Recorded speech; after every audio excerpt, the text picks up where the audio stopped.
ॐ श्रीकृष्णचरणकमलेभ्यो नमः। श्रीमद्भगवद्भक्तेभ्यो नमः। गोस्वामी श्री नाभाजी कृत श्री भक्तमाल प्रथम खंड हम श्रवण कर रहे हैं। आज भीमसेन जी के चरित्र से हम प्रारंभ करेंगे कि पापम प्रणश्यति भृगोदर कीर्तनेन। भीमसेन का यश गान से पाप का समूल नाश हो जाता है। भीमसेन बल, वीर्य, शौर्य, पराक्रम की प्रतिमूर्ति थे। इनमें 10,000 हाथियों का बल था। इनको तनिक सा भी अन्याय असह्य था, परंतु यह सब होने पर भी ज्येष्ठ भ्राता धर्मराज श्री युधिष्ठिर जी के आज्ञाकारी थे। इनके इशारे पर नाचने वाले थे। यही कारण है कि जहाँ इनको अल्प अन्याय से भी चिढ़ थी, वहाँ कौरवों का बड़े से बड़ा अन्याय सामर्थ्य रहते हुए भी सह लेते थे, इसलिए कि बड़े भाई की ऐसी ही इच्छा देखते। द्रौपदी के चीरहरण प्रसंग में कौरव सभा में दुशासन के दुष्कृत्य को देखकर दंड देने में समर्थ होने पर भी श्री युधिष्ठिर जी का रुख नहीं पाने से इनका मन मसोस कर रह जाता। इसका प्रमाण है, ऐसे ही बहुत से अवसर आए जहाँ न्यायतः भीमसेन बल का प्रयोग कर दुष्टों का दमन कर सकते थे, परंतु भातृभक्ति से भावित होने के कारण शांत ही रह जाते। एक बात स्मरण रखने की है कि भीमसेन अन्याय पर ही उबलते थे, अन्यथा सहज स्वभाव से शांति प्रिय थे। इनकी शांति प्रियता का दर्शन उस समय होता है जब भगवान श्री कृष्ण संधि का प्रस्ताव लेकर कौरव सभा के लिए प्रस्थान करते हैं। भीमसेन कहते हैं, हे मधुसूदन, कौरवों के बीच में आप ऐसी बातें करें जिससे शांति स्थापित हो जाए। दुर्योधन स्वभाव से ही दुरात्मा है, दुराग्रही है। वह मरना स्वीकार कर लेगा, परंतु झुकना उसके स्वभाव के विरुद्ध है। अतएव आप उससे जो कुछ भी कहें, कोमल और मधुर वाणी में धीरे धीरे कहें। आपका कथन धर्म और अर्थ से युक्त तथा कल्याणकारी हो, उसमें तनिक भी उग्रता न आ पावे। श्री कृष्ण, आप वहाँ बूढ़े पितामह भीष्म जी तथा अन्य सभासदों को ऐसा करने के लिए कहें जिससे हम सब भाइयों में सौहार्द बना रहे और दुर्योधन भी शांत हो जाए। शांति प्रियता के भावों से भरे हुए इन शब्दों में भीमसेन के हृदय की विशालता का सहज ही अनुमान हो जाता है। भीमसेन में ब्राह्मणों के प्रति बड़ा भाव था। वर्णन आता है कि जब वाराणावत नगर के लाक्षागृह से निकलकर पांडव एक चक्रा नगरी में एक ब्राह्मण के घर रहते थे। एक दिन चारों भाई भीमसेन को माता के पास छोड़कर भिक्षा के लिए चले गए। उस दिन उस ब्राह्मण के घर रोना पीटना मच गया। यह सुनकर भीमसेन ने माता कुंती से कहा कि ज्ञायतास्मा यद्दुःखं एतश्चैव समुत्थितं विदित्वा व्यवसायिष्यामि यद्यपि स्याद् सुदुष्करम। कि माँ, पहले यह पता लगाओ कि इस ब्राह्मण को क्या दुख है और यह कैसे प्राप्त हुआ है। जान लेने पर अत्यंत दुष्कर होने पर भी मैं उसके दुख को दूर करने की चेष्टा करूँगा। पश्चात माता की आज्ञा से भीमसेन ने वन में जाकर दुष्ट बकासुर, जो इस ब्राह्मण के ही नहीं संपूर्ण नगर के दुख का कारण बना हुआ था, नित्य प्रति एक मनुष्य 2 भैंसें एवं 20 टोकरी अन्न की सामग्री की बलि लेता था, उसको मारकर उस ब्राह्मण परिवार तथा समस्त नगर की विपत्ति दूर की। भीमसेन का भगवान श्री कृष्ण में अद्भुत अनुराग था, परम विश्वास था। जिस समय राजसूय यज्ञ के अवसर पर महाराज युधिष्ठिर श्री कृष्ण के मुख से मगध नरेश जरासंध के अमित बल की बात सुनकर बड़े ही निराश हो रहे थे। भीमसेन ने भगवान श्री कृष्ण की ओर देखकर धर्मराज से कहा, तद्बुद्धि बलमाश्रित्य सर्वं प्राप्स्यति धर्मराट, जयोस्माकं हि गोविंद एषां नाथो भवान सदा। हे गोविंद, आपके बुद्धि बल आश्रय लेकर धर्मराज युधिष्ठिर सब कुछ पा सकते हैं, जिनकी सदा रक्षा करने के लिए हैं आप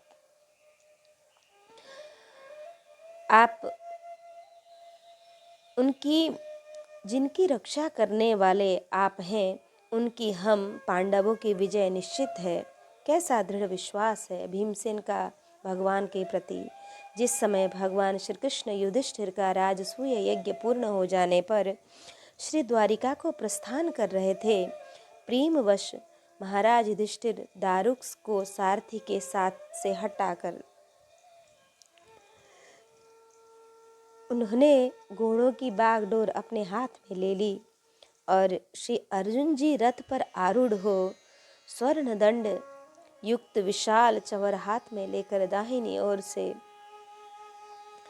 भगवान के मस्तक पर डुलाने लगे। उस समय भीम जी भी रथ पर चढ़कर भगवान के ऊपर छत्र लगाकर खड़े हो गए कि तथैव भीमसेनोऽपि रथमारुह्य वीर्यवान् छत्रं शतशलाकं च दिव्यमाल्योपशोभितं वैदुर्यमणिदण्डं च चामिकरविभूषितं दधार तरसा भीमश्छत्रं तच्छारंग धन्वनः। कि भीमसेन स्वभाव से बड़े भोले भाले थे। इसी से कौतुक प्रिय श्री कृष्ण कभी कभी इनसे खूब व्यंग विनोद भी करते थे। जैमिनी याश्वमेध पर्व में कथा आती है कि महाभारत का युद्ध समाप्त होने पर जब महाराज श्री युधिष्ठिर जी श्री व्यास जी की प्रेरणा से अश्वमेध यज्ञ का अनुष्ठान करने के लिए निश्चय करते हैं, तो सर्वप्रथम श्री कृष्ण को बुलाने के लिए भीमसेन को द्वारकापुरी भेजते हैं। श्री भीमसेन जी ने जब श्री कृष्ण के महल के द्वार पर पहुंचकर अपने आगमन की सूचना दी, तो भोजन कर रहे भगवान ऋषिकेश ने सैरंध्र से कहलाकर भीमसेन को वहां आने से मना कर दिया। उन्होंने ऐसा विनोद इसलिए किया कि उन्हें भीम की सरल हृदय की अटपटी व्यंगपूर्ण बातें सुने बहुत दिन हो गए थे। महल में प्रवेश की निषेधाज्ञा सुनकर भीमसेन इसे अपना अपमान समझकर हंसते हुए गंभीर वाणी में बोले, सैरंध्री, यह तो बताओ कि श्री कृष्ण अकेले क्यों भोजन कर रहे हैं? क्या देवी देव की मृत्यु हो गई है या सत्यभामा का स्वर्गवास हो गया, अथवा इस राज्य में मेघों ने जल की वर्षा नहीं की है जिससे अन्न की महंगी पड़ गई है, अथवा किसी राक्षस ने इनके पुत्रों और पौत्रों का संहार कर डाला है, या ये श्रीहरि स्त्रियों के साथ ही भोजन करते हैं। भीमसेन अभी ऐसा कह ही रहे थे कि कौतुक के लिए श्री कृष्ण प्रथम खाजा, एक प्रकार की मिठाई, फिर पापड़ पाने लगे जिनके पाने में चरर मरर शब्द होते थे, फिर घट घट की आवाज़ का अभिनय करते हुए कढ़ी पीने लगे। तब भीमसेन उस शब्द को सुनकर हंसते हुए कहने लगे, ओहो, जो पहले छाछ पीने के ही अभ्यासी थे, अब वे औटाया हुआ दूध आदि कैसे पी रहे हैं? उस दाई को क्या कहें जिसने इनके गले को बढ़ा दिया है?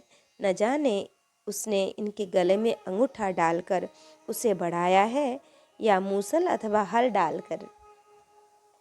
इतने पर भी जब श्री कृष्ण नहीं बोले, तब भीमसेन ने कहा, क्या तुम्हारे गले में बड़ा अटक गया है? क्या मैं आकर उसे गदा से मसल दूं? परंतु नहीं, प्रलय काल में बड़े बड़े पर्वत भी जिनके गले में बिना किसी अटक के प्रवेश कर जाते हैं, वहाँ इस बेचारे बड़े की क्या गिनती। परंतु गोविंद, उस प्राचीन अभ्यासवश अपने कुटुंबियों को नहीं निगल जाना। अरे हरे, कहीं दूर से आए हुए मुझ भीम को ही नहीं खा जाना।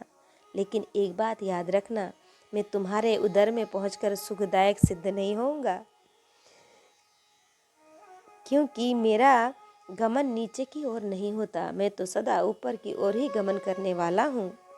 साथ ही श्री कृष्ण, लोग तुम्हारी निंदा भी करेंगे कि महाराज युधिष्ठिर की आज्ञा से कुंती नंदन भीमसेन बड़ी आशा लेकर अकेले ही आए थे, उन्हें श्री कृष्ण ने खा लिया। अगर मुझे खाना ही अभिष्ट हो तो मेरे साथ माँ कुंती को भी खा जाना, नहीं तो वे मेरे बिना दुखी होंगी।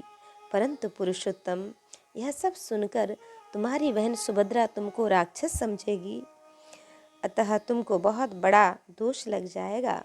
परंतु प्रलय काल में तुम ही सबका संहार करते हो, पर दोष तुमको छू नहीं जाता, फिर यह दोष क्यों लगने लगा? साथ ही श्री कृष्ण, सृष्टि करने वाले भी तुम ही हो, अतः मेरा निवेदन यह है कि अभी खाकर सृष्टि काल में मेरी सृष्टि मत करना, और यदि मुझे उत्पन्न ही करना हो तो व्यर्थ में अपना दास नहीं बनाना। इतनी सब कह सुनी होने पर भी श्री कृष्ण ने भीमसेन का दाहिना हाथ इतनी सब कहा सुनी होने पर श्री कृष्ण ने भीमसेन का दाहिना हाथ पकड़कर बड़े आदर से बैठाकर अपने हाथों से परस परस कर भीमसेन को भोजन कराया। तत्पश्चात बड़े समारोह के साथ हस्तिनापुर को प्रस्थान किए। ऐसे भगवदीय जन भीमसेन जी थे। श्री अर्जुन जी की कथा अब हम श्रवण करेंगे। शत्रुर विनश्यति धनंजय कीर्तनेन। श्री अर्जुन जी भगवान श्री कृष्ण के सख्य रसोपासक भक्त थे। इनकी इस निष्ठा पर भगवान ने मुहर भी लगा दी। भक्तोसी में सखा चेती। हे अर्जुन, तुम मेरे भक्त हो, सखा हो।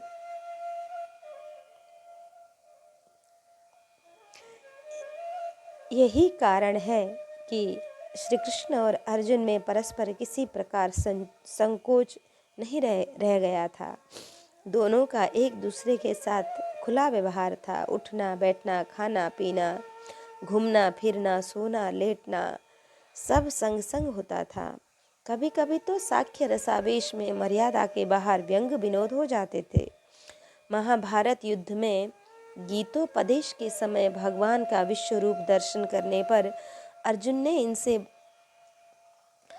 ने इसके लिए बड़ी क्षमा याचना की है कि सखेति मत्वा प्रभसम यदुक्तम, हे कृष्ण हे यादव हे सखेति, अजानता महिमानं तवेदं मया प्रमादात् प्रणयेन वापि, इच्छावहासार्थ समुत्कृतोऽसि विहारशय्यासन भोजनेषु, एकोतवाप्यच्युत तत्समक्षं तक्षामये त्वामहमप्रमेयम्।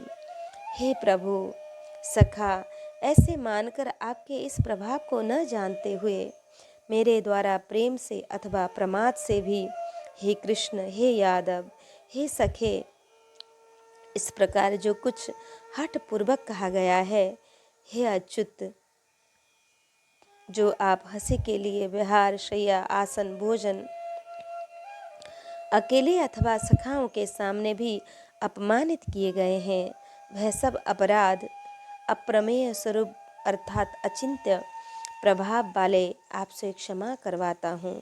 मैं आपसे क्षमा मांगता हूँ।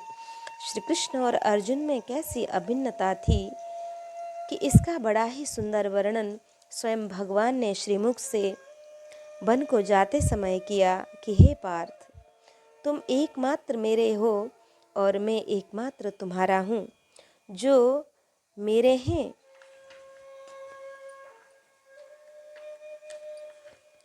वे तुम्हारे हैं, और जो तुम्हारे हैं वे सब मेरे भी हैं। जो तुमसे द्वेष करता है वह मुझसे द्वेष करता है, और जो तुम्हारा प्रेमी है वह मेरा भी प्रेमी है।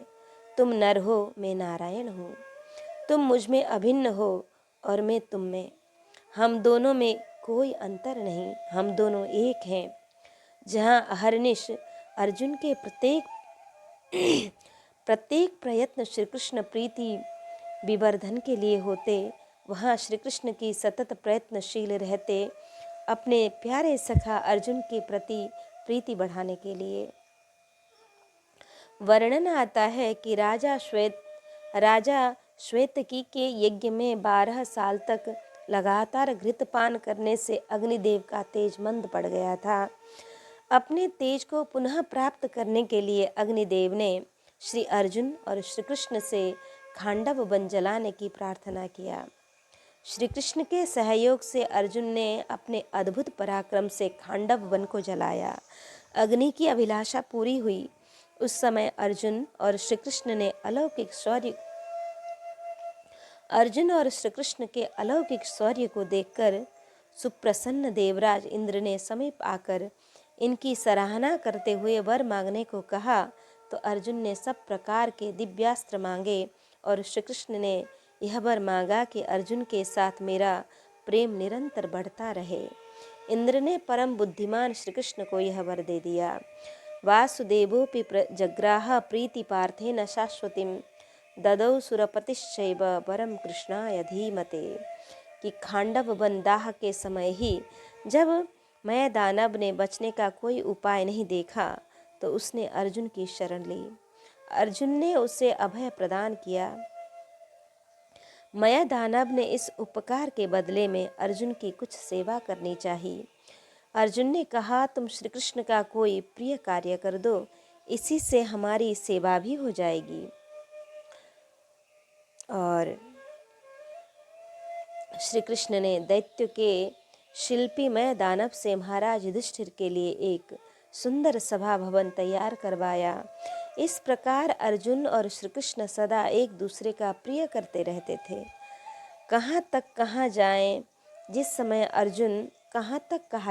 कि जिस समय अर्जुन सुभद्रा के सौंदर्य पर आकृष्ट होकर उन्हें प्राप्त करने की युक्तियाँ सोच रहे थे, श्री कृष्ण को जब इस बात का पता चला तो अर्जुन का प्रिय करने के लिए उनके बिना पूछे ही सुभद्रा को हर करके ले जाने की युक्ति बता देते हैं। इतना ही नहीं, अपना रथ और अस्त्र शस्त्र भी उन्हें दे देते हैं। एवं सुभद्रा हरण को जाने के बाद जब बलराम जी इसका विरोध करते हैं तो श्री कृष्ण बड़े भैया के हाथ जोड़कर पांव पकड़कर समझा बुझाकर मना लेते हैं और वही द्वारका में ही सुभद्रा का पाणी ग्रहण हो जाता है। श्री कृष्ण अर्जुन को इतना चाहते हैं तो अर्जुन भी श्री कृष्ण को छोड़कर और कुछ नहीं चाहते। महाभारत के युद्ध में उन्होंने भगवान श्री कृष्ण की एक अरब नारायणी सेना को न लेकर श्री कृष्ण को वरण किया और युद्ध में रथ की ही नहीं जीवन की भी बागडोर श्री कृष्ण के हाथ में सौंपकर सदा के लिए निश्चिंत हो गए। परिणाम यह हुआ कि प्रभु प्रसाद सौभाग्य विजय जस पांडवों बरियाई बरे। कौरवों की 11 अक्षौणी सेना भीष्म द्रोण कर्ण जैसे महारथी समस्त प्रयत्न करके स्वयं खेत रहे कि परंतु अर्जुन के शरीर पर आँच तक नहीं आई। तभी तो कहा है कि जाको राखे साइयाँ मार सके नहीं कोई। भगवान श्री कृष्ण ने अपना परम गुह्य गीता का ज्ञान अर्जुन को ही परम अधिकारी जानकर प्रदान किया। इन समस्त प्रसंगों से श्री कृष्ण और अर्जुन की अभिन्नता, आत्मीयता एवं अनन्यानुराग का दर्शन होता है। श्री कृष्ण प्रीति के साथ साथ अर्जुन में भी अद्भुत और अलौकिक गुणों का सामंजस्य था। जिस समय अर्जुन इंद्र के अनुरोध से अमरावती में रहकर अस्त्र विद्या तथा गांधर्व विद्या सीख रहे थे, एक दिन देवराज इंद्र ने सभा में अर्जुन की उर्वशी की ओर निर्निमेष नेत्रों से देखते हुए पाया था। इंद्र ने वास्तविकता तो समझी नहीं। उन्होंने समझा अर्जुन उर्वशी के रूप लावण्य पर आसक्त है। अतः रात्रि के समय उनकी सेवा के लिए स्वर्ग की सर्वश्रेष्ठ अप्सरा उर्वशी को देवराज की आज्ञा हुई कि उर्वशी के लिए तो मानो बिल्ली के भाग्य से छींका टूट गया हो। वह तो पहले ही अर्जुन पर मुग्ध थी। इंद्र की आज्ञा ने मार्ग प्रशस्त कर दिया। फिर क्या था, अपनी उत्तमोत्तम समस्त साज सज्जा से समलंकृत होकर वह स्वर्ग की देवी अर्जुन के एकांत कक्ष में अपने विविध हाव भावों को प्रकाशित करती हुई प्रविष्ट हुई। अर्जुन से उर्वशी का अभिप्राय अविदित नहीं रहा। उन्होंने अपने नेत्र बंद कर लिए और उर्वशी को माता की भांति प्रणाम किया। उर्वशी के सौंदर्य का यह प्रथम पराभव था। वह यह देखकर दंग रह गई। अंततो गत्वा उसने खुल्लम खुल्ला अर्जुन के प्रति अपना काम भाव प्रकट किया। अर्जुन ने अपने हाथों से दोनों कान बंद कर लिए और बोले, माता, यह क्या कह रही हो? देवी, निसंदेह तुम मेरी पूजनीया हो, हमारे कुल की जननी हो। आप हमारे पूर्वज महाराज पुरुरवा की पत्नी रही हैं। आपसे ही हमारा वंश चला है और इसी भाव से मैंने देव सभा में आपको देखा था। आपको मेरे संबंध में और कोई बात नहीं सोचनी चाहिए। मेरे लिए जैसी माता कुंती और माद्री प्रणम्य हैं, पूज्य हैं, वैसे ही आप भी हैं। मैं सिर झुकाकर आपके चरणों में प्रणाम करता हूँ। उर्वशी ने अर्जुन को समझाने का प्रयत्न किया कि हम अप्सराएं किसी की पत्नी नहीं होती। हम तो सभी स्वर्गीय लोगों की भोग्या हैं। तुम्हारा यह विचार उचित नहीं। परंतु अर्जुन का मन सुमेरुगिरी की तरह अडिग ही रहा, बना ही रहा, किंचन मात्र भी चलायमान नहीं हुआ। अंत में विफल मनोरथ उर्वशी ने खींचकर अर्जुन को 1 वर्ष तक नपुंसक होकर स्त्रियों के बीच में रहकर नाचने गाने का शाप दे दिया। अर्जुन ने उर्वशी का शाप सहर्ष स्वीकार कर लिया, परंतु धर्म का त्याग नहीं किया। धन्य संयम, धन्य इंद्रिय जय के जब इंद्र को यह बात मालूम हुई तो उन्होंने हर्ष में भरकर कहा कि पुत्र, तुम्हारे जैसा पुत्र पाकर तुम्हारी माता धन्य हुई। तुमने अपने धैर्य से ऋषियों को भी जीत लिया। चिंता नहीं करना। उर्वशी ने जो शाप दिया है वह तुम्हारे लिए वरदान का काम करेगा। वनवास के 13वें वर्ष में जब तुम अज्ञातवास करोगे तो उस समय शाप तुम्हारे लिए छिपने में सहायक होगा। इसके बाद तुम्हें पुनः पुरुषत्व की प्राप्ति हो जाएगी। आगे चलकर ऐसा ही हुआ। कुंती माता की आज्ञा से द्रौपदी 5 पांडवों की पत्नी बनी। कहीं कालांतर में इस विषय को लेकर भाइयों में विरोध न हो जाए, अतः देवर्षि नारद के सुझाव पर पांडवों ने यह नियम बनाया कि जिस समय द्रौपदी एक भाई के पास एकांत में रहे, उस समय कोई दूसरा भाई यदि उसके कमरे में चला जाए तो वह 12 वर्ष के लिए निर्वासित कर दिया जाए। एक दिन कुछ लुटेरे किसी ब्राह्मण की गौएं लेकर भाग गए। ब्राह्मण ने आकर पांडवों के सामने पुकार की। अर्जुन ने ब्राह्मणों की करुण पुकार सुनी और उन्हें गौओं को छुड़ाकर लाने का वचन दिया, परंतु उनके शस्त्र उस घर में थे जहाँ बड़े भाई महाराज युधिष्ठिर द्रौपदी के साथ एकांत में बैठे हुए थे। अर्जुन बड़े असमंजस में पड़ गए। अर्जुन को निर्णय करते देर नहीं लगी। उन्होंने निश्चय किया, नियम भंग के कारण मुझे कितना भी कठिन प्रायश्चित क्यों न करना पड़े, चाहे प्राण ही क्यों न चले जाएं। ब्राह्मण के गोधन की रक्षा करके अपराधियों को दंड देना मेरा धर्म है और वह मेरे जीवन की रक्षा से भी अधिक महत्वपूर्ण है। अर्जुन ने ब्राह्मण की गौएं छुड़ाकर ब्राह्मण को सौंपा और युधिष्ठिर जी के लाख समझाने पर भी 12 साल के लिए वनवास की दीक्षा लेकर वहां से चल पड़े। धन्य ब्राह्मण्यता की, धन्य सत्य प्रतिज्ञा और नियत पालन की तत्परता। एक बार महर्षि गालब जब प्रातः काल सूर्य को अर्घ्य प्रदान कर रहे थे तो उनकी अंजलि में आकाश मार्ग से जाते हुए चित्रसेन गंधर्व की थूकी हुई पीक गिर पड़ी। मुनि रुक गए। फिर उन्होंने जाकर भगवान श्री कृष्ण से फरियाद की। उनसे कहा, कि ब्राह्मण देव प्रभु ने प्रतिज्ञा कर ली 24 घंटे के अंदर चित्रसेन को मार डालने की। संयोग से उसी समय कौतुकी श्री नारद जी आ पहुँचे और स्वागत सत्कारोपरांत जब नारद जी को श्री कृष्ण की प्रतिज्ञा की जानकारी हुई तो वे मन ही मन बड़े प्रसन्न हुए, इसलिए कि उन्हें अब कुछ कौतुकी सामग्री मिल गई। चल पड़े प्रभु को प्रणाम कर और झट से पहुँचे चित्रसेन के पास।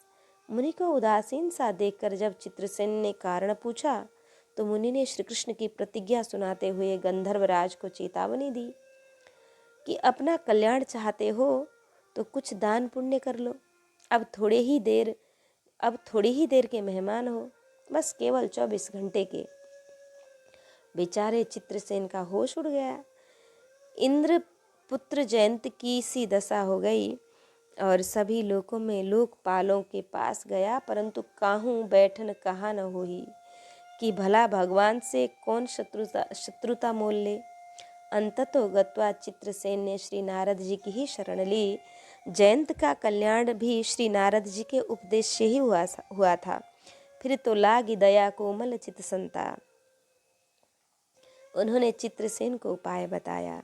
अर्धरात्रि को यमुना तट पर जाकर क्रंदन करना।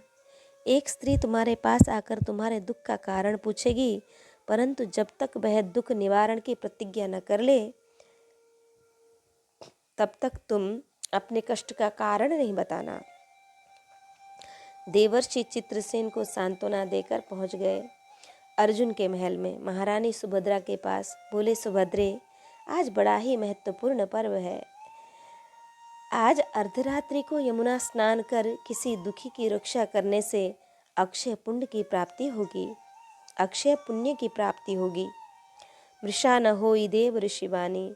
सुभद्रा ने निश्चित समय पर यमुना स्नान कर किसी के करुण स्वर में रोने की आवाज़ सुनकर उनके समीप जाकर दुख का कारण जानने की चेष्टा की, परंतु पक्के गुरु का चेला चित्रसेन भला यूं ही कब कहने लगा।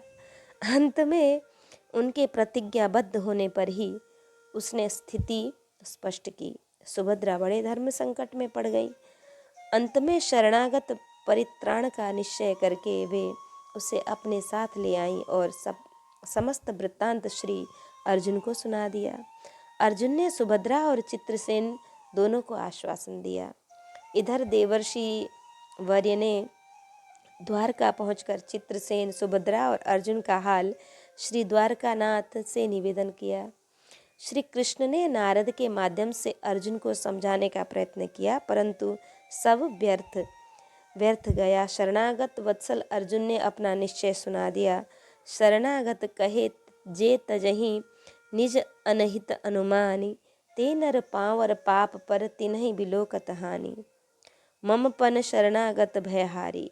परिणाम स्वरूप श्री कृष्ण और अर्जुन में तुमुल युद्ध छिड़ गया। कैसा अद्भुत संग्राम है यह भक्त और भगवान का। दोनों ही अपनी प्रतिज्ञा पर दृढ़ हैं। सुलह की कोई संभावना नहीं। असमय में प्रलय काल का सा दृश्य उपस्थित हो गया। देवताओं की प्रार्थना पर भगवान श्री शिव ने आकर प्रभु से निवेदन किया, नाथ, राम सदा सेवक रुचि राखी, वेद पुराण साधु सुर साखी। इस विनोद को स्मरण कर इस लीला को ही यहीं समाप्त कीजिए। आपने सदा सर्वदा से अपनी प्रतिज्ञा छोड़कर भक्त की प्रतिज्ञा रखी है ना। यह नहीं रीति न राउरी होई, लोकहु वेद विदित नहीं गोई। कि युद्ध समाप्त हो गया। दोनों ने श्री शिव जी का उपकार माना। परस्पर हृदय लगाकर मिले। सर्वत्र सुख शांति छा गई।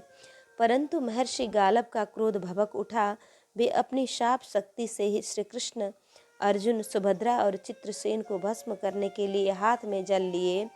तब तक सुभद्रा बोल उठी, मैं यदि श्री कृष्ण की भक्त हूँ और अर्जुन के प्रति मेरा पातिव्रत्य पूर्ण हो तो यह जल ऋषि के हाथ से पृथ्वी पर न गिरे। ऐसा ही हुआ।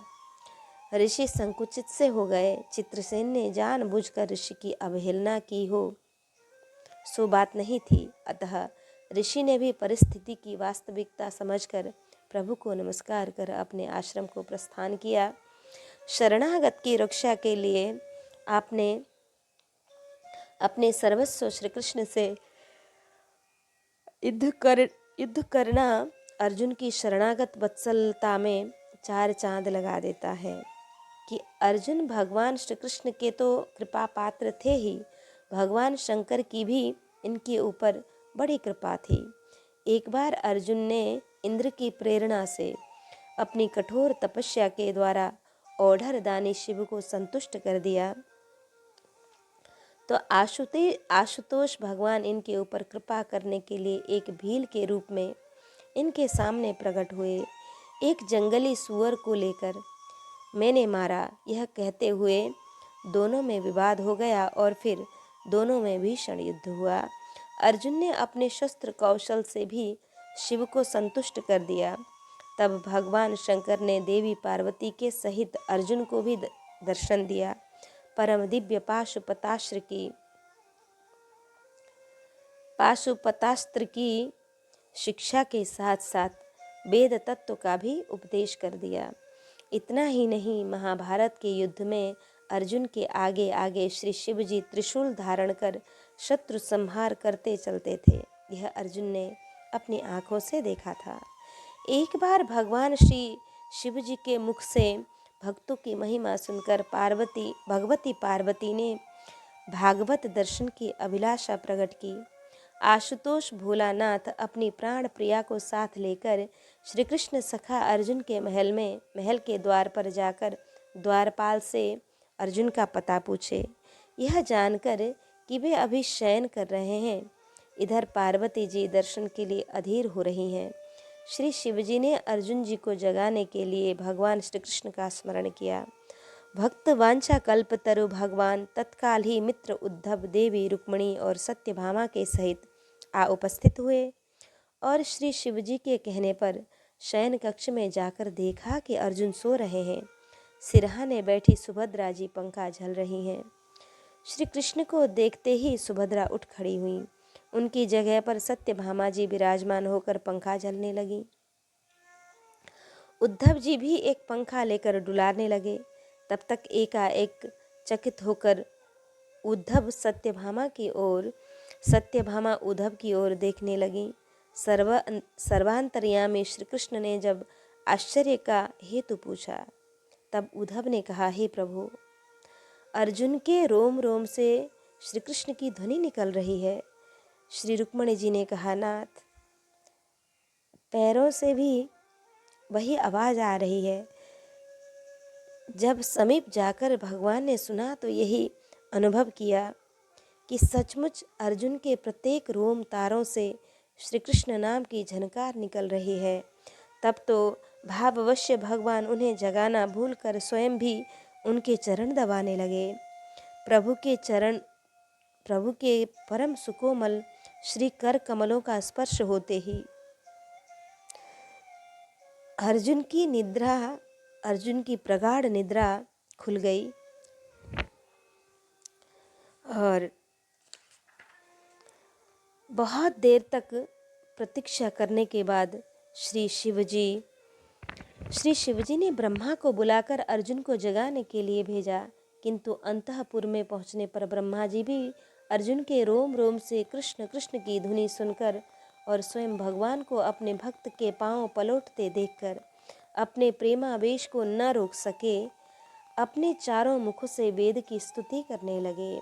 विलंब देखकर शिवजी ने नारद जी को भेजा, परंतु नारद जी भी जगाना भूलकर श्री कृष्ण कीर्तन में तल्लीन हो गए। कीर्तन की ध्वनि सुनकर शिवजी अब अपने को नहीं संभाल सके। वे भी पार्वती जी के साथ तुरंत ही अंतःपुर में पहुंचकर वहां का विचित्र दृश्य देखकर प्रेम में विभोर होकर तांडव नृत्य करने लगे। साथ ही पार्वती जी भी सुमधुर वाणी से हरि गुणगान करने लगी। इस प्रकार वह संपूर्ण समाज प्रेम समुद्र में डूब गया। पार्वती जी महाभागवत का दर्शन कर कृतार्थ हो गई। धन्य है प्रेम धन्य है। अब हम श्रवण करेंगे श्री नकुल और सहदेव का चरित्र। माद्री सुतो कथयताम न भवन्ति रोगः। भगवान वेद व्यास जी लिखते हैं कि युधिष्ठिर, भीमसेन, अर्जुन, नहकुल, सहदेव और द्रौपदी, ये 6 व्यक्ति एक ही हृदय रखते थे। राजा च भीमसेनश्च सहदेवश्च पांडव नकुलो ज्ञानसेनी च षडेकमनसो वयम्। यह कथन साक्षात नर ऋषि के अवतार श्री अर्जुन जी का श्री वासुदेव से वार्ता के प्रसंग में मौसल वर्ष में आया है कि इसका तात्पर्य यह हुआ कि 5 पांडव समान रूप, शील, गुण, शौर्य, पराक्रम, भक्ति भावना वाले थे। पूर्व जैसा श्री युधिष्ठिर, भीम और अर्जुन के कतिपय गुणों के उल्लेख के साथ साथ इन लोगों की श्री कृष्ण प्रीति का वर्णन आया है, वैसा ही श्री नकुल और सहदेव का भी समझना चाहिए।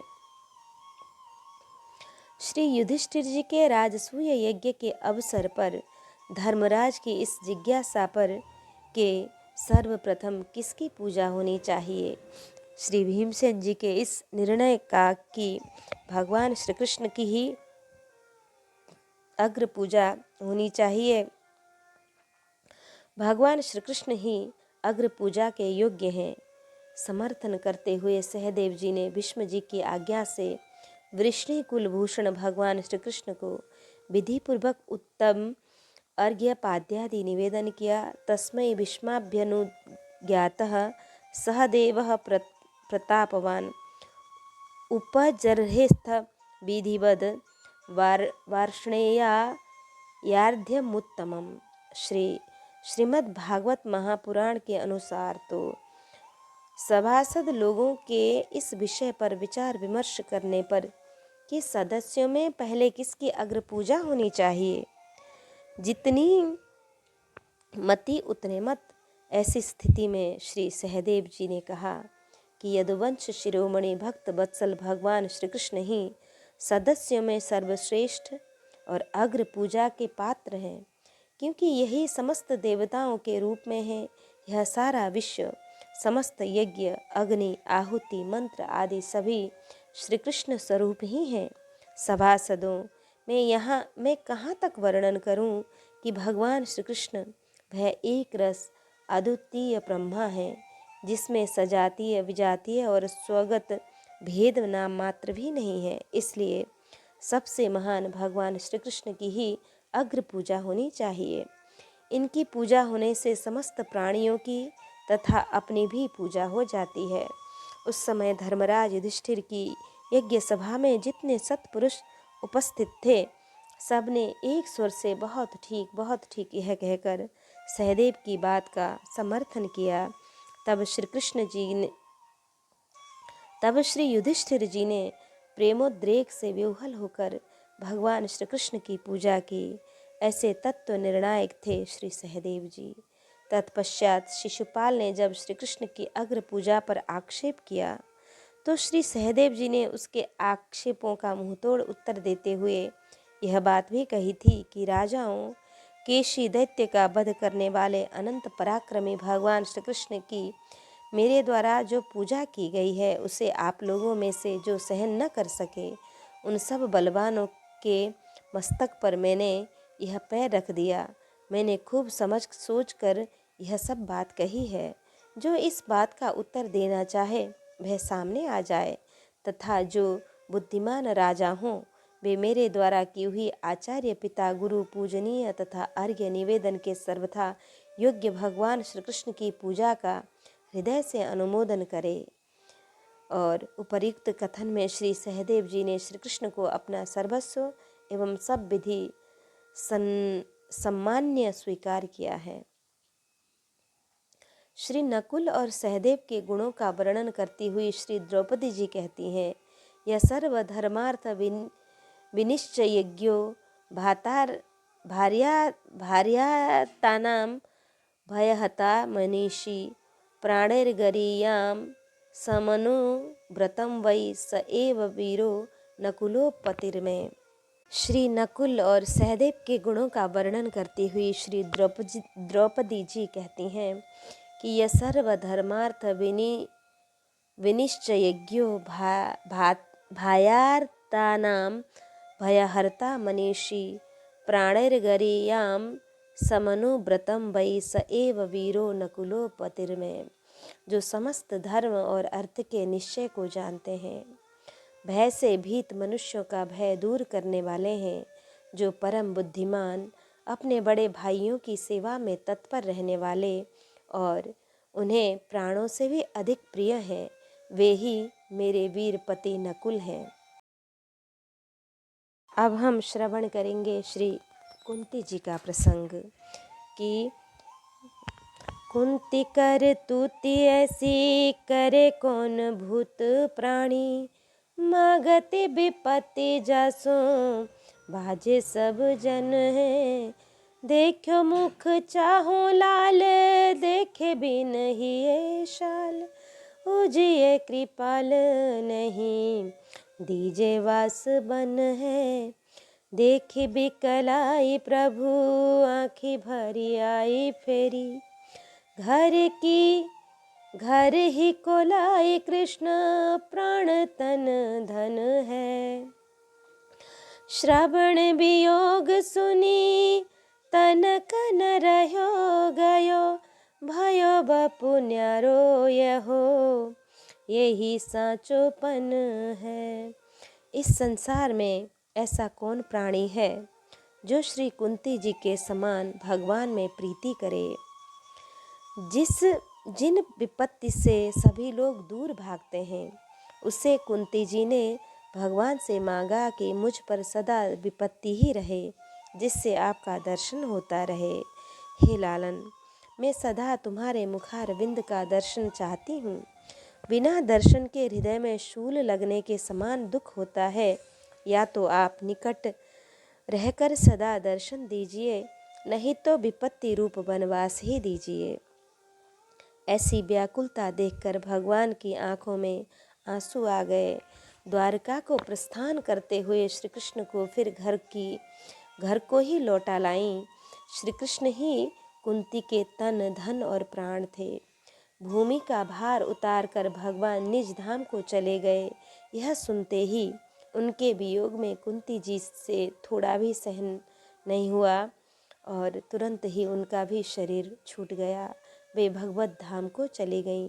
धन्य है यही सच्चा प्रेम प्रण है कि सेवा सदाचार तप त्याग धैर्य धर्म प्रेम प्रण की प्रतिमूर्ति पांडवों की जननी श्री वासुदेव की सगी बहन, श्री कृष्ण की बुआ, महाराज सूरसेन की लाडली बेटी, राजा कुंती भोज की दत्तक पुत्री कुंती सिद्धि नामक देवी के अंश से उत्पन्न हुई थी। इनके दैवी गुण भी इसी के प्रमाण हैं। समस्त सद्गुण बाल्यावस्था से ही इनमें पूंजीभूत थे। महर्षि दुर्वासा जैसे विकट तपस्वी को इन्होंने सेवा से संतुष्ट किया था, पिता के घर पर ही। जब ऋषि राज को इनकी सेवा में ढूंढने पर भी कोई त्रुटि नहीं मिली, तो वे प्रसन्न होकर मन भावता वर मांगने को कहे।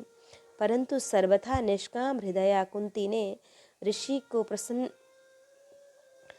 की प्रसन्नता को ही परम लाभ मानकर कोई वर ही नहीं मांगा। तब उन्होंने स्वेच्छा से उसे अथर्ववेद के शिरोभाग में आए हुए मंत्रों का उपदेश दिया और कहा कि इन मंत्रों के बल से तू जिस देवता का आवाहन करेगी वही तेरे अधीन हो जाएगा। यूँ कहकर दुर्वासा जी अंतर्ध्यान हो गए। आगे चलकर इसी मंत्र के प्रभाव से महाराज पांडु के अनुरोध पर 5 देवताओं के अंश से 5 पुत्रों की प्राप्ति हुई।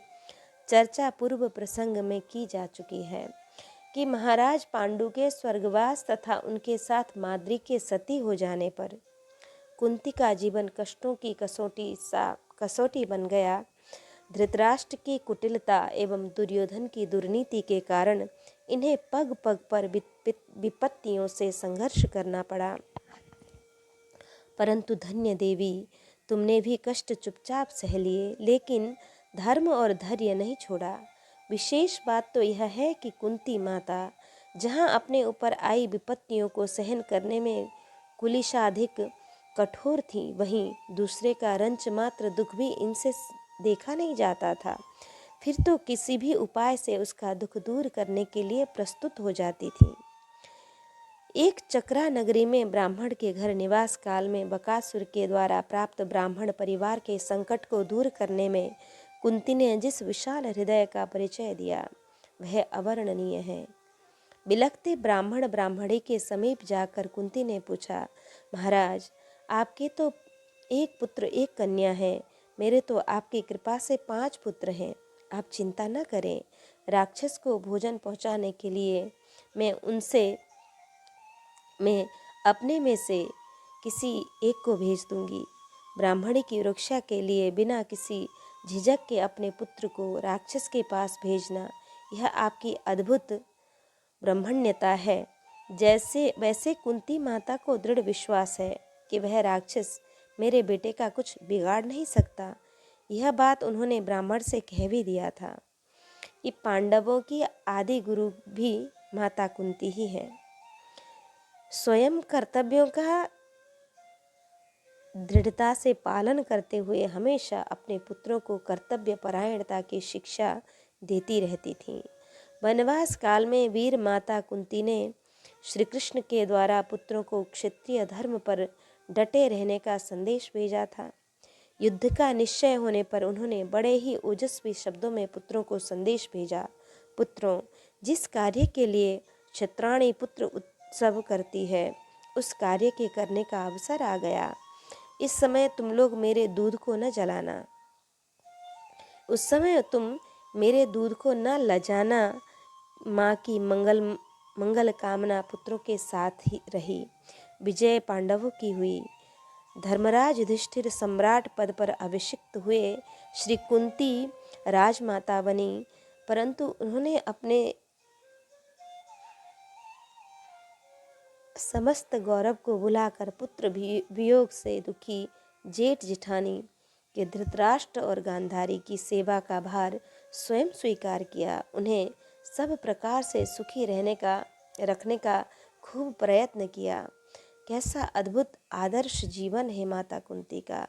तभी तो श्री प्रियादास जी कहते हैं कि कुंती प्राणी यानी मांगती विपत्ति। श्री युधिष्ठिर का राज्याभिषेक हो जाने के बाद द्वारका जाने के लिए प्रस्तुत श्री कृष्ण की अमित कृपा, अनंत उपकारों का स्मरण कर माता कुंती गदगद होकर उनकी स्तुति करने लगी। कृष्णाय वासुदेवाय देवकी नंदनाय च नंद गोप कुमाराय गोविंदाय नमो नमः। स्तुति प्रसंग में ही कुंती ने भगवान को अवतार हेतुओं का बड़ा सार गर्भित वर्णन किया है। आप कहती हैं कि आपने अजन्मा होकर भी जन्म क्यों लिया। इसका कारण बताते हुए कोई महानुभाव यूं कहते हैं कि जैसे मलयाचल की कीर्ति का विस्तार करने के लिए चंदन प्रकट होता है, वैसे ही अपने प्रिय भक्त पुण्य श्लोक राजा यदु की कीर्ति का विस्तार करने के लिए आपने उसके वंश में अवतार ग्रहण किया। दूसरे लोग यूं कहते हैं कि वासुदेव और देवकी ने पूर्व जन्म में आपसे यही वरदान प्राप्त किया था, इसलिए आप अजन्मा होते हुए भी जगत के कल्याण और दैत्यों के नाश के लिए उनके पुत्र बने। कुछ लोग यूं कहते हैं कि यह पृथ्वी समुद्र में डूबते हुए जहाज की तरह दैत्यों के भार से डगमगा रही थी। तब ब्रह्मा की प्रार्थना से उसका भार उतारने के लिए आप प्रकट हुए। कोई महापुरुष यूं कहते हैं कि जो लोग इस संसार में अज्ञानवश कामना और कर्मों के बंधन में जकड़े हुए क्लेश पा रहे हैं, उन लोगों के लिए श्रवण और स्मरण करने योग्य लीला करने के विचार से ही आपने अवतार धारण किया। तथा कोई तत्वदर्शी आचार्य यह कहते हैं कि आप शुद्ध हृदय वाले विचारशील जीवन मुक्त परमहंसों के हृदय में अपनी प्रेममयी भक्ति का सृजन करने के लिए ही अवतीर्ण हुए हैं।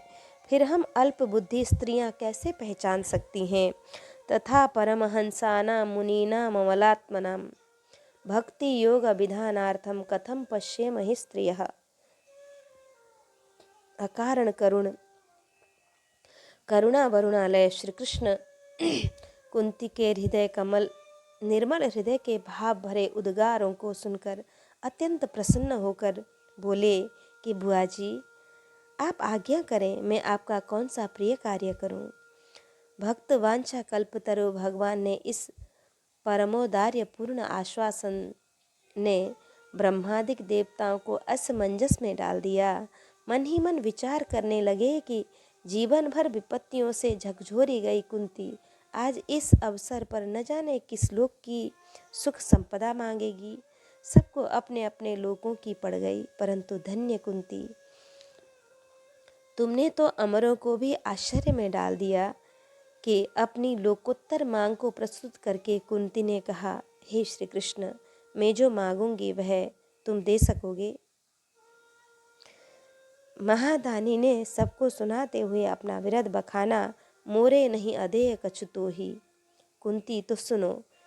विपदः सन्तु नः शस्त्र तत्र तत्र जगत गुरो भवतो दर्शनम इत्स्याद् पुनर्भव दर्शनम। जगत गुरु, हमारे जीवन में सर्वदा पद पद पर विपत्तियां आती रहें, क्योंकि विपत्तियों में निश्चित रूप से आपके दर्शन हुआ करते हैं और आपके दर्शन हो जाने पर फिर जन्म मृत्यु के चक्कर में नहीं आना पड़ता। विपत्ति की विशेष महिमा का वर्णन कर श्री कुंती जी सुख संपत्ति से होने वाली हानि का भी निरूपण करती हैं। जन्मैश्वर्य श्रुता श्री भी रेधमान मदह पुमान कि ऊंचे कुल में जन्म, ऐश्वर्य, विद्या और संपत्ति के कारण जिसका अभिमान बढ़ रहा है वह मनुष्य तो आपका नाम भी नहीं ले सकता, क्योंकि आप तो उन लोगों के नेत्र, वाणी, श्रवण और मन बुद्धि आदि इंद्रियों के विषय बनते हैं जो सर्वदा अकिंचन हैं।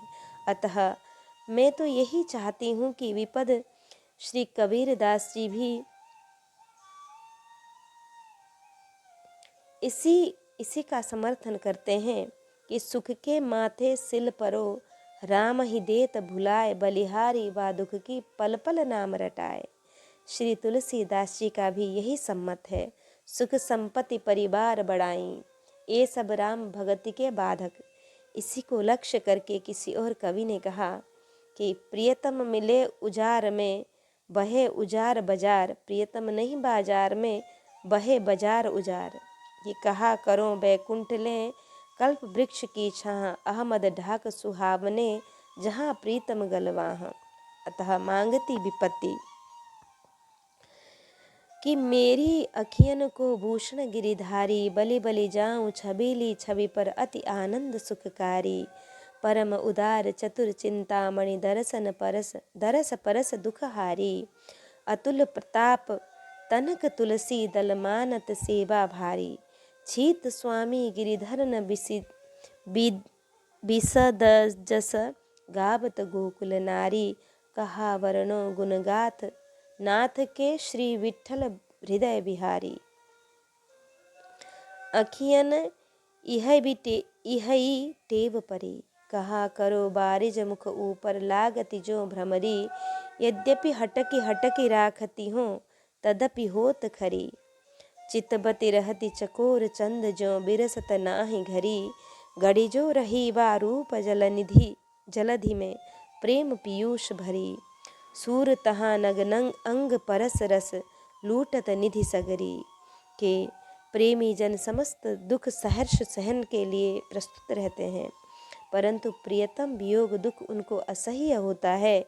सब दुख दुसह सहा बहु मोही, लोचन ओट राम जनी होही। कि प्रभु वियोग लवलेश समाना, सब मिली होई न कृपा निधाना। कि पृथ्याप्यनुश्रुत्य धनंजयो दितं नाशम यदूनां भगवद्गतिं च तापम। एकांत भक्त्या भगवत्य धोक्षजे निवेशितात्मो पर राम संश्रुते। कुंती ने भी अर्जुन के मुख से यदुवंशियों के नाश और भगवान के स्वधाम गमन की बात सुनकर अनन्य भक्ति से अपने हृदय को भगवान श्री कृष्ण में लगा दिया और सदा के लिए इस जन्म मृत्यु रूप संसार से अपना मुंह धो लिया, अर्थात नश्वर शरीर को छोड़कर भगवत पद में लीन हो गई। इस प्रकार एक दृष्टांत श्री दशरथ जी का, बंदौ अवध बुआल सत्य प्रेम जहि राम पद, बिछुरत दीन दयाल प्रियतनु तृण इव परिहरेऊ, कि समस्त प्राणी जिस विपत्ति से दुख से भागते हैं उसी को भगवान के दर्शन स्मरण में सहायक होने से कुंती माता सदा सर्वदा के लिए भगवान से याचना करती हैं कि विपदो नैव विपदः संपदो नैव संपदः विपद विस्मरणम विष्णु संपन्ना नारायण स्मृति, की विपत्ति यथार्थ में विपत्ति नहीं, संपत्ति भी संपत्ति नहीं, भगवान का विस्मरण होना ही विपत्ति है और उनका स्मरण होना ही, उनका स्मरण बना रहे यही सबसे बड़ी संपत्ति। श्री जानकी जी का संदेश सुनते हुए श्री हनुमान जी ने लिखा, कहा हनुमंत विपत्ति प्रभु सोई, जब तब सुमिरत भजन न होई। मनुष्य को जब भगवान नाम का विस्मरण हो जाता है तो उसके लिए वही सबसे बड़ी हानि है, सबसे बड़ा दोष है तथा सबसे बड़ा दुख है। श्री काकभूषुंड जी कहते हैं, हानि की जग यही सम कछु भाई, भजिए न राम ही नरतन पाई, लाभ की कछु हरि भगति समाना, जही गा वही श्रुति संत पुराना। इसलिए वह आपत्ति, वह दुख भी सुख है जिसमें भगवान नाम याद हो, जिसमें भगवान का स्मरण हो, जिसमें भगवान का दर्शन हो। ऐसा हमने सुंदर प्रसंग श्री कुंती जी का श्रवण किया। अब हम श्रवण करेंगे श्री द्रौपदी जी का प्रसंग। द्रौपदी सती की बात कहो ऐसो कौन पटु, खेचत ही पट पट कोटि गुण भये हैं, द्वारका के नाथ जब बोली तब साथ हुते, द्वारका सो फेरी आए भक्त वाणी नए हैं, गए दुर्वास ऋषि मन में पठायो नीच, धर्मपुत्र बोले विनय आवे पन लए हैं, भोजन निवारिति आई कही सोच पर्यो, चाहे तनु त्याग्यो कहो कृष्ण कहूँ गए हैं। ऐसा कौन चतुर कवि है जो पतिव्रता श्री द्रौपदी जी के चरित्र का वर्णन कर सके। श्री कृष्ण में इनका अटल विश्वास और प्रेम था। दुर्योधन ने कपट से जुआ में युधिष्ठिर को हराकर सर्वस्व के साथ द्रौपदी जी को भी जीता। दुष्ट दुर्योधन की आज्ञा से दुशासन भरी सभा में द्रौपदी को नग्न करने के लिए उनके वस्त्र खींचने लगा।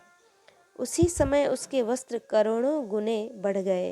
अपनी लाज बचाने के लिए द्रौपदी जी ने जब पुकारा कि हे द्वारकानाथ, दुष्टों से मेरी रक्षा कीजिए, उस समय यद्यपि भगवान द्रौपदी के समीप ही थे क्योंकि वे सर्वव्यापी हैं, परंतु द्रौपदी जी ने द्वारका के नाथ यह कहकर पुकारा था, इसलिए वे अपने भक्त की वाणी सत्य करने के लिए द्वारका से ही अतिशीघ्र दौड़ आए।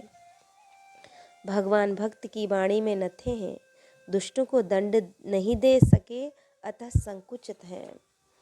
जिस समय पांडव और द्रौपदी समेत वनवास कर रहे थे उसी समय दुर्योधन ने प्रार्थना करके दुर्वासा जी को भेजा कि आप अपने 10,000 शिष्यों समेत वन में जाकर उस समय युधिष्ठिर जी के अतिथि बनिए, जबकि द्रौपदी समेत सभी पांडव भोजन कर चुके हों। वन में दुर्वासा जी को देखकर ही युधिष्ठिर जी ने सभी ने भोजनार्थ निमंत्रण किया। उन्होंने कहा कि हम जिस नित्य नियम का प्रण लिए हैं उसको करके अभी आते हैं। युधिष्ठिर जी ने कहा, ऋषियों के लिए भोजन तैयार करो। द्रौपदी जी ने कहा, अब तो मैं स्वयं भोजन कर चुकी और सूर्य के द्वारा दिए हुए उस पात्र को धोकर साफ कर चुकी। यह सुनकर युधिष्ठिर आदि सभी भाइयों को बड़ा शोक हुआ। वे बोले, यदि उन्हें भोजन न मिला तो वे शाप से भस्म कर देंगे, अतः अच्छा यही है कि काष्ठ एकत्र करो, हम पहले ही जल जाएं, जिससे ब्राह्मण का अपना अपमान तो न हो। तब द्रौपदी जी ने कहा कि आप इतने चिंतित चिंतित क्यों होते हैं? सदा सहायता क्या सदा सहायता करने वाले श्री कृष्ण कहीं चले गए हैं? कि द्रौपदी त्वथ संजज्ञे सची भागा दनिंदिता द्रुपदस्य कुले कन्या वेदी मध्यादनिंदिता। सती साध्वी द्रौपदी शची इंद्राणी के अंश से उत्पन्न हुई थी। वह राजा द्रुपद के कुल में यज्ञ की देवी के मध्य भाग से एक अनिंद्य परम सुंदरी कुमारी कन्या के रूप में प्रकट हुई थी।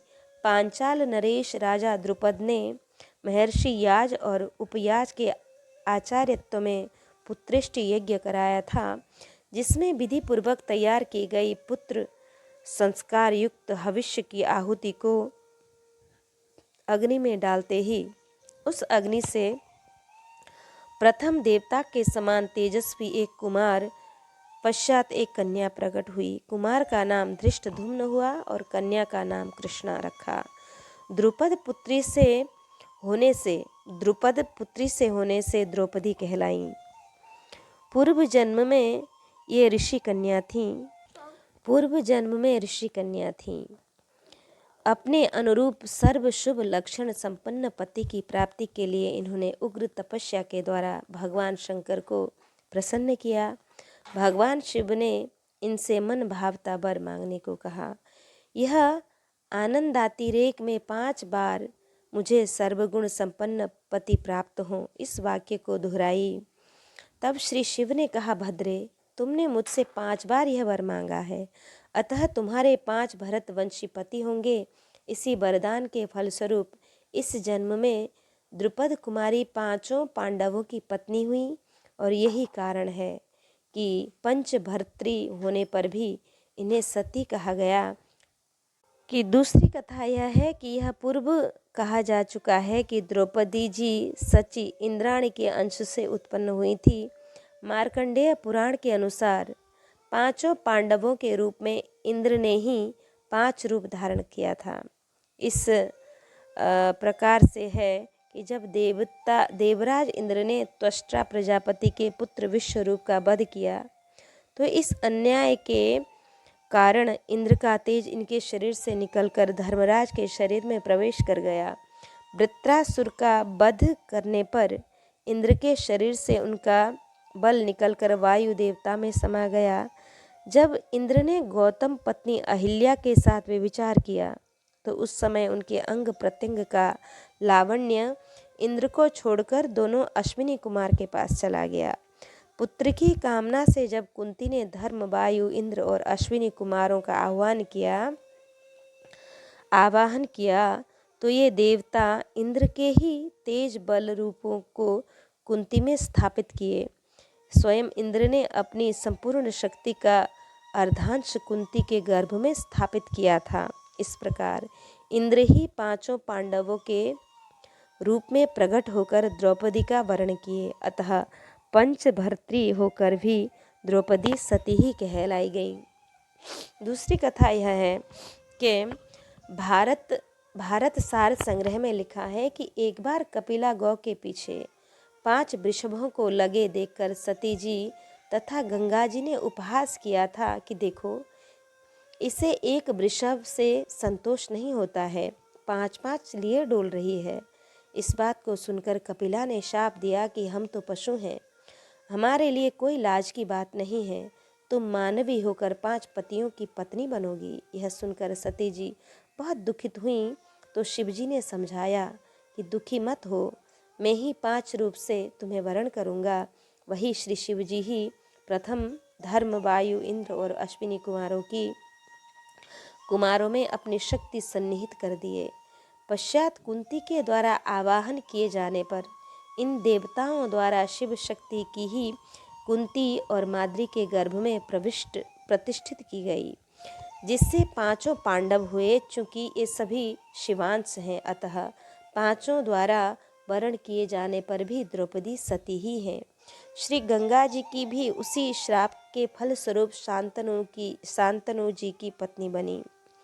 बात कहे ऐसो कौन पटु, द्रौपदी के अगाध विश्वास, अनन्य निष्ठा, अविचल प्रीति का वर्णन करना बड़े बड़े प्रवीणों के वश के बाहर की बात है, जबकि स्वयं भगवान ही कहने में थकित हो जाते हैं कि प्रीति प्रतीति द्रुपद तनया की को कही सके बखानी, देव दीन की कहा चलावे हार हरि ने मानी। महात्मा विदुर के घोर विरोध करने पर भी दुष्ट दुशासन द्वारकेश पकड़कर सभा में लाई गई द्रौपदी ने सभा में उपस्थित भीष्म पितामह आदि प्रमुख धर्म निर्णायकों से प्रश्न किया, आप लोग मुझे यह बताने की कृपा करें कि मैं धर्मपूर्वक जीती गई हूँ या नहीं। परंतु सिवा मौन के और कोई उत्तर नहीं मिला। भीषम द्रोण रहे गही मौन, दुशासन अंबर लेन चाहा है। पश्चात उसने अपने पतियों की ओर देखा तथा प्रुवंति करुणम सुमध्यमा भर्तिन कटाक्षे कुपितान पश्यत गए, परंतु वे भी विवश थे धर्म और धर्मराज के सामने। वर्णन आया है कि द्रौपदी का यह दुख भीमसेन के सहन शक्ति से बाहर हो गया। वे दुख और क्रोध वश विवेक को नहीं संभाल सके। श्री युधिष्ठिर जी से बोले, राजन, द्रौपदी की इस दुर्दशा के लिए मैं आप पर ही अपना क्रोध छोड़ता हूँ। मैं अपनी दोनों बाहें जला डालूंगा जिनसे आपने जुआ खेलने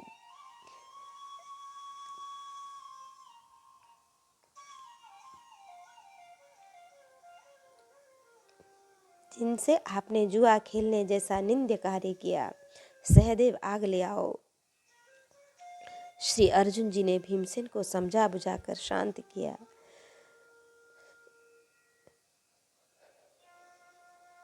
गुरुजन मौन है। पांचों पति धर्म के बंधन में जकड़े होने से किम कर्तव्य विमूढ़ हो रहे हैं। मुझ अबला का बल ही कितना। यह सब विचार कर द्रौपदी ने भगवान श्री कृष्ण का स्मरण किया। गोविंद द्वारिका वासिन कृष्ण गोपी जनप्रिय कौरवै परिभूताम्मा किम न जानासि केशव। हे नाथ रमानाथ ब्रजनाथर्तिनाशनः कौरवार्ण मा मुद्धरस्व जनार्दन। के कृष्ण कृष्ण महायोगिन विश्वात्मन विश्वभावना प्रपन्ना पाहि गोविंद कुरुर्मध्ये वसीदतिम।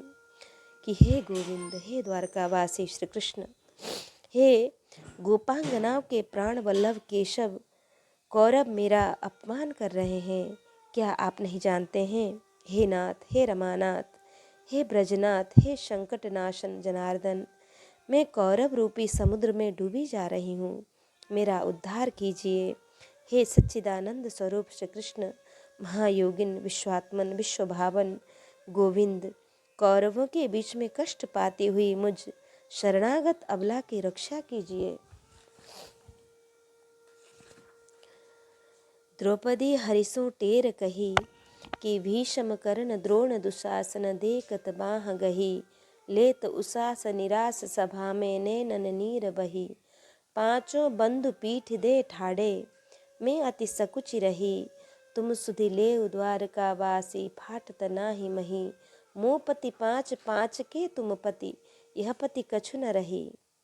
कि हा जगदीश राखो यही अभिसर, प्रगट पुकारी कही। सूरदास प्रभु तुम सब लायक, मोह पति राखो सही। द्रौपदी राम कृष्ण कही टेरी, सुनत द्वारकाते उठी धायो। जानी आपनी चेरी, रही लाज पछतात दुशासन, अंबर लाग्यो ढेरी। हरिलीला अवलोक चकित चित, सकल सभा भुई हेरी।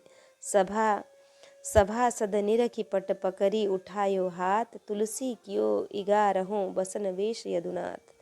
त्राहि तीन कहो द्रौपदी, तुलसी राज समाज। प्रथम बड़े पट बिय बिकल, चहत चकित निज काज। प्रथम त्राहि कहते ही वस्त्र बढ़ा, दूसरी में भगवान व्याकुल हो उठे कि इन दुष्टों का क्या करूं।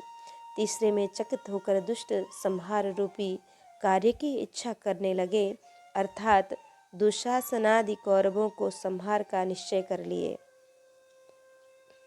कौरवों के संहार का निश्चय कर लिए। भक्त की सच्चे मन से की हुई एक पुकार व्यर्थ नहीं जाती। द्रुपद सुता निर्बल भई तादिन तजी आए निज धाम। दुशासन की भुजा थकित भई बसन रूप भय श्याम। कहा करे बैरी प्रबल जो सहाय रघुबीर। 10 सहस्त्र गजबल घट्यो न 10 गज चीर। के दुर्जन दुशासन दुकुल गयो दीन बंधु। दीन होय के द्रौपद दुलारी यूं पुकारी है। आपनो सुबल छाड़े ठाड़े पति पारथ से। भीम महाभीम ग्रीव नीचे करी डारे हैं। अंबर लो अंबर पहाड़ कीने शेष कभी। भीषम करण द्रोण समयु बिचारी है। नारी मध्य सारी है कि सारी मध्य नारी है कि सारी ही की नारी है कि नारी की ही सारी है। कि पट कोटि गुने भय हैं। भगवान ने द्रौपदी की लाज बचाई। परम भागवती द्रौपदी ने जब श्री कृष्ण के समक्ष कृतज्ञता प्रकाशित किया तो परम कृतज्ञ प्रभु ने कहा, कृष्णा मैंने क्या किया, तुमने तो अपना दिया ही पाया है। आदि उर अचल से फारी बीज बोयो तुम। परम सुखेति हित ही अहुल सायो है। श्रद्धा सह दीने दान होत है सहस गुण। हम हूँ सुन्यो है अरु निगम हूँ गायो है। पुण्य को प्रभाव अब कहा लो तिहारो कहूँ। ओ कहूँ कईयो बेर सूजस मायो आज मायो है। प्रभु जु कहत हंसी हंसी सती द्रौपदी सोम। हम कहा किनो तुम आप दिन पायो है। कि राजसूय यज्ञ में शिशुपाल वध के लिए चक्र चलाते समय भगवान श्री कृष्ण की अंगुली छिल गई थी। उस समय द्रौपदी ने तत्काल अपने सुहाग की रेशमी साड़ी फाड़कर पट्टी बांधी थी। भगवान ने कहा, अरे कृष्णा तुमने यह क्या किया। द्रौपदी ने कहा, प्यारे घन श्याम यदि काम आवे आपके। निकाल दूं नसों को ये तो रेशम के धागे हैं। धागे भी पुराने इन्हें दुर्लभ कौन माने। न तो दुल्हा के जोड़े हैं न दुल्हन के भागे हैं। मैंने कहा फाड़ा चीर रक्त देखी पीर धागे। होई के अधीर स्वयं चीर छोड़ भागे हैं। वे धागे हैं अभागे की जो बढ़े नहीं आगे भाग। तीन ही के जागे जो कि उंगली पर लागे हैं। एक बार दुर्वासा जी स्नान कर रहे थे। संयोग की बात नदी की धार में लंगोटी बह गई। बड़े ही संकोच में पड़ गए। श्री द्रौपदी जी वहीं स्नान कर रही थी। मुनि की परिस्थिति को समझकर उन्होंने अपनी नई साड़ी फाड़कर मुनि को दे दिया। दुर्वासा जी ने आशीर्वाद दिया, कृष्णे तूने मेरी लाज बचाया तो भगवान तेरी लाज बचाएंगे। इन हेतुओं से भगवान को 11वां वस्त्रावतार लेना पड़ा। तभी तो कहा गया है, सत्पात्र को दिया गया दान कोटि गुना हो जाता है। ऋतु वसंत जाचक भया हर्ष दिया द्रुमपात। ताते नव पल्लभ भया दिया दूर नहीं जात। इसलिए कि लाज तो रख दी परंतु भक्त की लाज हरने वालों का प्राण ही हर लिया, भुजा नहीं काट ली। इसका संकोच है। श्री कृष्ण ने शिशुपाल की तरह दुर्योधन दुशासन के सिर क्यों न काट लिए।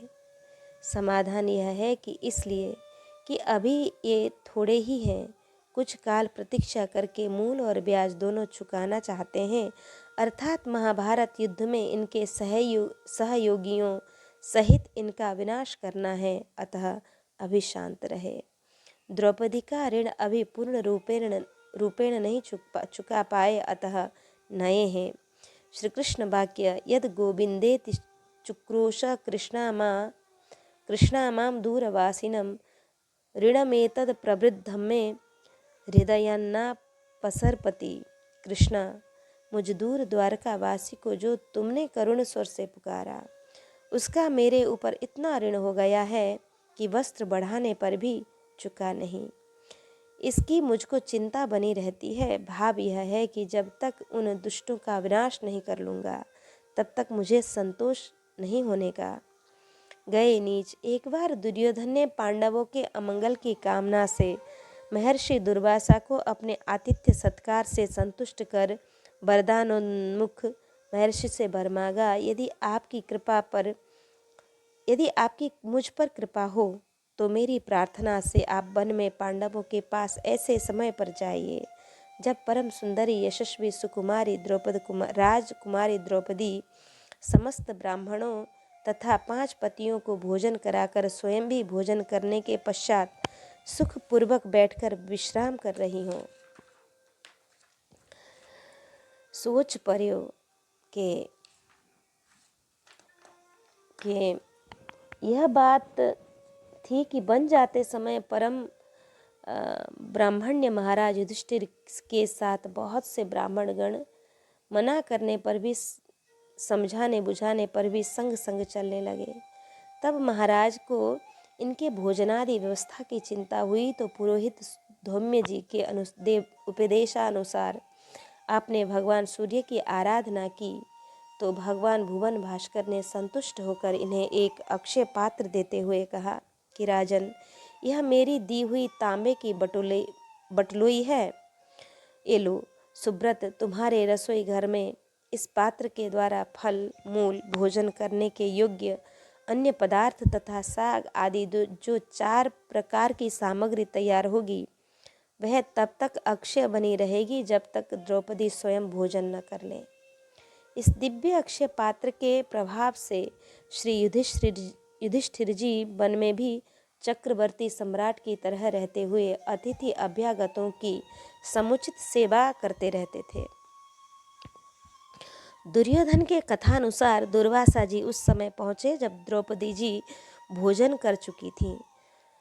अब उस पात्र से कुछ मिलना संभव नहीं था। कुटी में 10,000 ऋषियों के लिए पर्याप्त संग्रहित सामग्री थी नहीं, अतः सोच पर्यो कि इसलिए कि ब्राह्मण के शाप से दग्ध होने की अपेक्षा स्वतः शरीर त्याग श्रेष्ठ है। चाहे तनु त्याग्यो कि ना हम विषम के सुरराज वज्रान त्रक्षशूलान न यमस्य दंडात नाग्न्यार्क्य सोमा नीलबित्त पास्त्रास शंके भ्रशम ब्रह्म कुलाब मानात। रहुगण कहते हैं कि मुझे इंद्र के वज्र का कोई डर नहीं है, ना मैं महादेव जी के त्रिशूल से डरता हूँ और ना यमराज के दंड से। मुझे अग्नि, सूर्य, चंद्र, वायु और कुबेर के अस्त्र शस्त्रों का कोई भी भय नहीं है, परंतु मैं ब्राह्मण कुल के अपमान से बहुत डरता हूँ। भाव यह है कि सदा सर्वदा साथी हैं।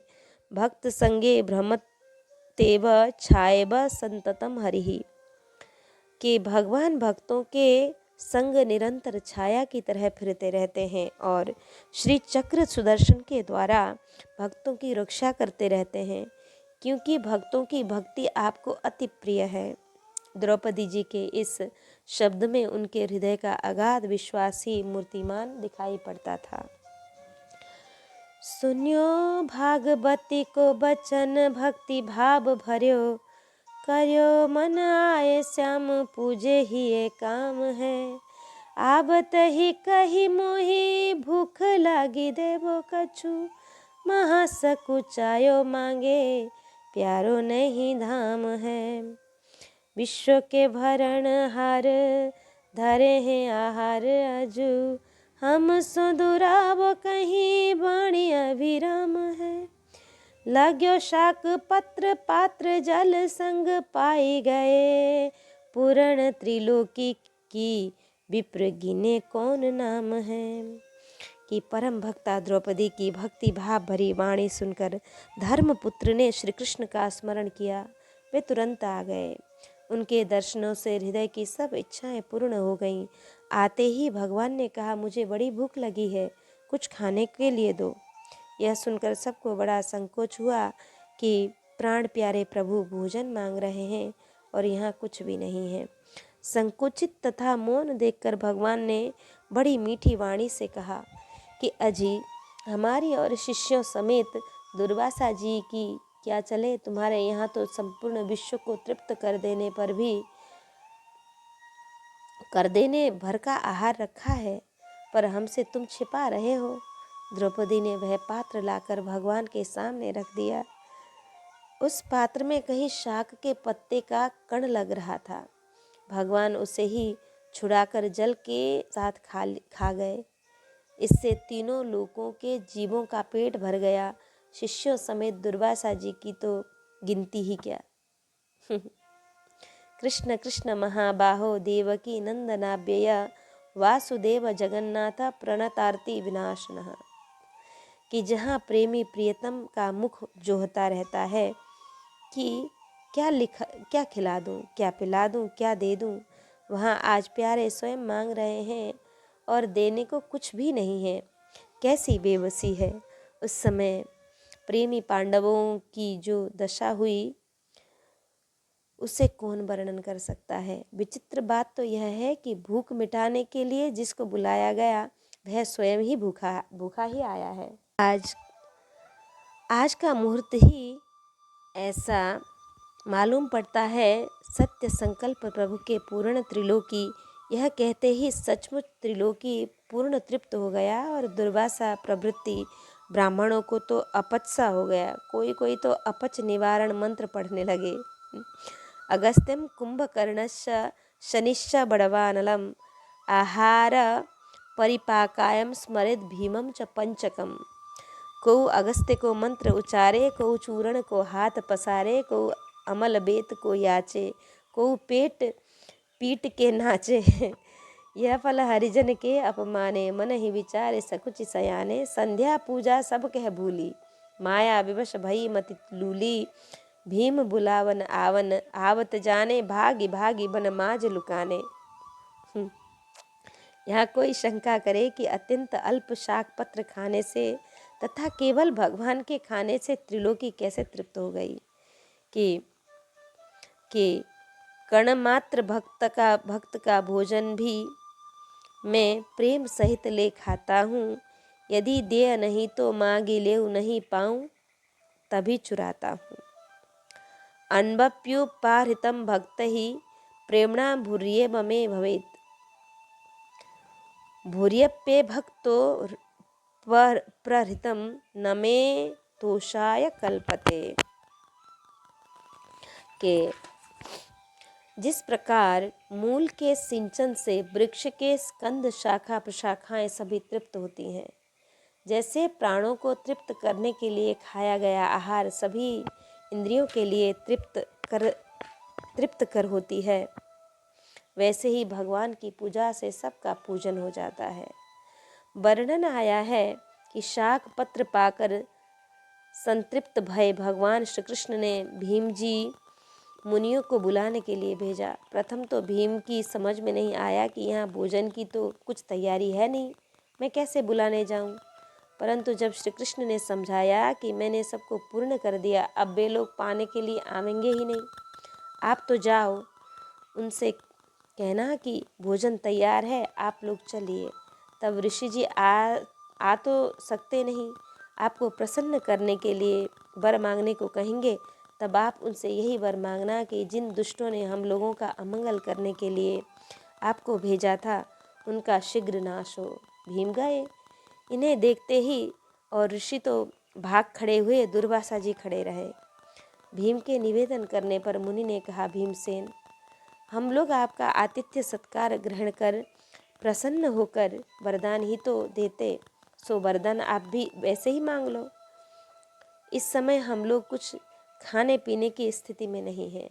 फिर तो भीम ने वही वर मांगा जो भगवान ने सिखाया था। मुनि बोले एवमस्तु, यह कहकर वे चले गए। भगवान की कृपा से दुष्ट दुर्योधन का प्रयत्न उल्टे उसी के लिए विनाशक सिद्ध हुआ। तभी तो कहा है, तके नीच जो मीच साधु की, सो मट सठ फिरित ही मीच मरे। महाभागवती द्रौपदी जी के हृदय की विशालता, ब्राह्मण्य, धार्मिकता, न्यायप्रियता, निष्कपटता एवं कारुणिकता का एक साथ दर्शन कराने वाला वह प्रसंग बड़ा ही हृदयस्पर्शी है। जबकि अन्यायी अश्वत्थामा ने रात्रि में शिविर में सोए हुए द्रौपदी के 5 पुत्रों को मार डाला। पुत्र वत्सला द्रौपदी के दुख का पारावार नहीं। महापराक्रमी अर्जुन ने द्रोण का पीछा किया, भला वह इनसे भागकर जा ही कहाँ सकता है। अर्जुन ने आचार्य पुत्र को पशु की भांति रस्सियों से बांधकर द्रौपदी जी के सामने प्रस्तुत कर दिया। उस समय द्रौपदी जी ने जो कुछ किया और कहा, उससे उनकी महानता का पता चलता है। तथारितं पशु बतपाशबद्धं बांमुखं कर्म जुगुप्सितेन निरीक्ष्य कृष्णापकृतं गुरोः सुतं वाम स्वभावा कृपया ननाम। उवाच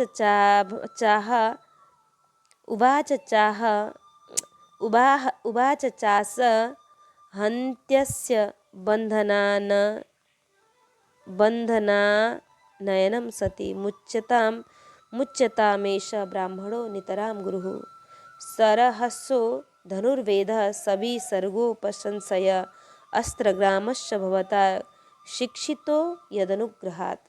कि द्रौपदी ने देखा अश्वत्थामा पशु की तरह बांधकर लाया गया है। निंदित कर्म करने के कारण उसका मुख नीचे की ओर झुका है। अपना अनिष्ट करने वाले गुरुपुत्र अश्वत्थामा को इस प्रकार अपमानित देखकर द्रौपदी का कोमल हृदय कृपा से भराया और उसने अश्वत्थामा को नमस्कार किया। गुरुपुत्र का इस प्रकार से बांधकर लाया जाना सती द्रौपदी को सहन नहीं हुआ। उन्होंने कहा, छोड़ दो इन्हें, ये ब्राह्मण है, हम लोगों के अत्यंत पूजनीय है, जिनकी कृपा से आपने रहस्य के साथ सारे धनुर्वेद और प्रयोग तथा उपसंहार के साथ संपूर्ण शास्त्रार्थों का ज्ञान प्राप्त किया, शास्त्र अस्त्रों का ज्ञान प्राप्त किया है। वे आपके आचार्य द्रोण ही के पुत्र के रूप में आपके सामने खड़े हैं। उनकी अर्धांगिनी कृपी